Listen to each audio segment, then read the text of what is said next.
Yesterday, we spoke about the huge increase in popularity of anti-EU party Alternative for Germany. But now it's emerged that many other countries are capturing the delicious spirit of Brexit ahead of elections this June. Populist anti-European parties are leading the way in opinion polls in 9 out of the EU's 27 member states, including France, Austria and Poland. So it looks like the Brits have started something, and I can now speak with the deputy leader of the Rejoin EU party, Richard Morley. Richard, you want to rejoin the EU, but it seems that the European member states are revolting. They don't share your thoughts, and the political trend is towards more nationalist, populist parties and away from the European dream.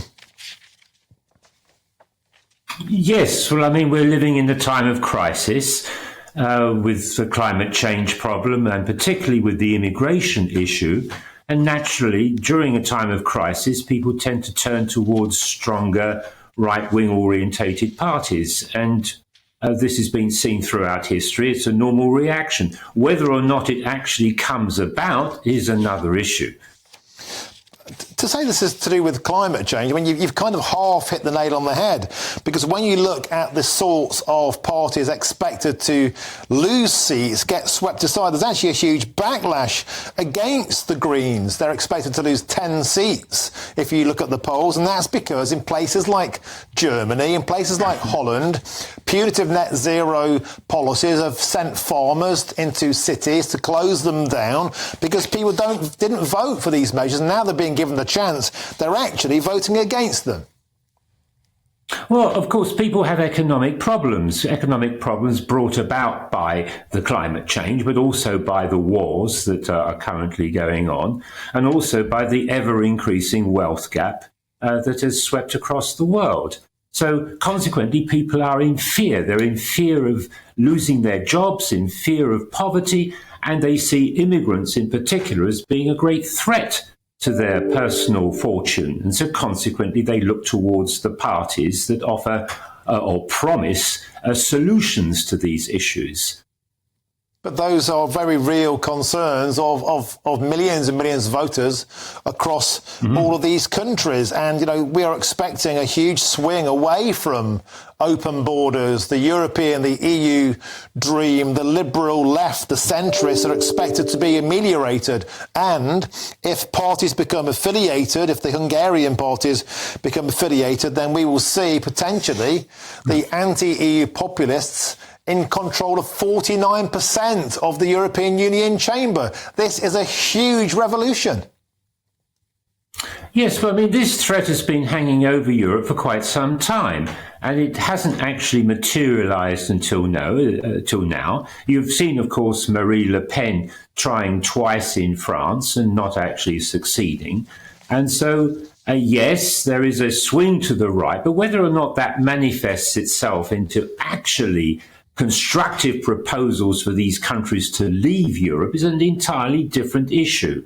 And when it comes down to the referendums that would be required for these countries to leave Europe, I very much doubt if the people will go that far. Of course, we have to wait and see. But we also have to realise that the crisis that we're experiencing at the moment is not going to go on forever. There will be solutions found, and the temperature of the problem will begin to fall.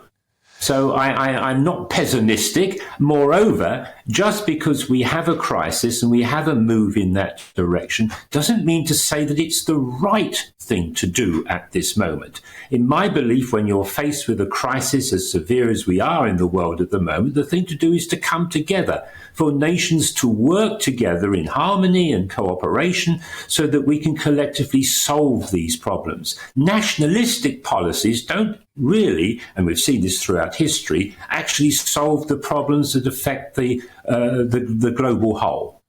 So how does the European Union help in that context? For example, Germany is heading towards recession. The entire Eurozone is heading towards recession. They're already member states of the EU. You can't blame Brexit for that.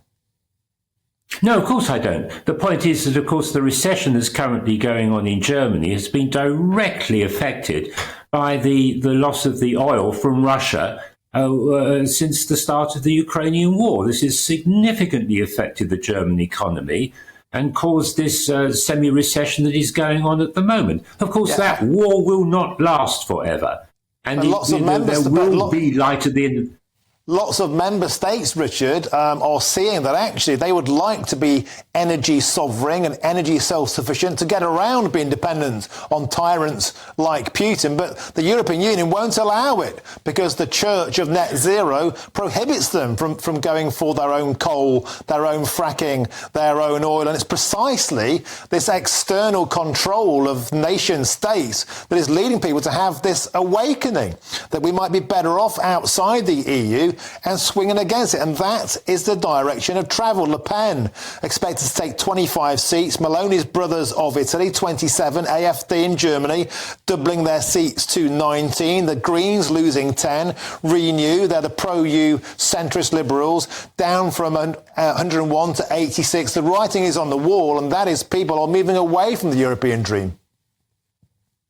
Yes, but I can perhaps picture the thing like this for you. Imagine if you were on the edge of a jungle and you knew that in this jungle there were all sorts of dangers like tigers and bears and all the rest of it.